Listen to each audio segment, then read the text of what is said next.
আজ শোনাব একটি কাক, একটি হরিণ ও একটি খ্যাঁকশিয়ালের গল্প। একসময় এক বিরাট বনে বাস করত একটা কাক ও একটা হরিণ। একসঙ্গে থাকতে থাকতে তাদের খুব ভাব হলো। একটা খ্যাঁকশিয়ালও থাকতো সেই বনে।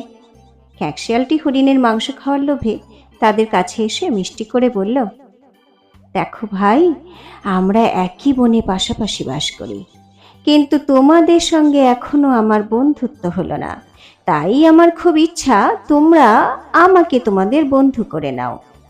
তাতে কাক আর হরিণ দুই বন্ধু আমত করল না।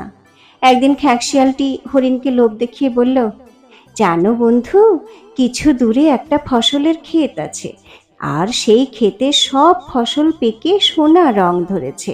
ওখানে যদি যাও তাহলে পেট ভরে ফসল খেতে পারবে।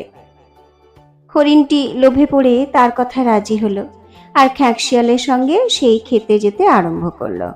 কিন্তু কাক বন্ধু তাকে সেখানে যেতে বারবার নিষেধ করলো। কিন্তু তার কথা কান না দিয়ে খ্যাঁকশিয়ালের সঙ্গে সেই ফসলের খেতে এসে হাজির হলো।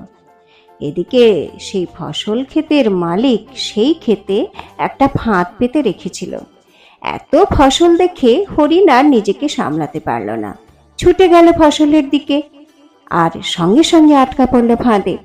খ্যাঁকশিয়ালটি তখন করল কি, একটা গাছের আড়ালে গিয়ে চুপচাপ দাঁড়িয়ে লক্ষ্য করতে লাগলো কখন ক্ষেতের মালিক হরিণের চামড়া ছাড়িয়ে নিয়ে মাংস ফেলে দেবে, আর সে সেই মাংস পেট ভরে খাবে।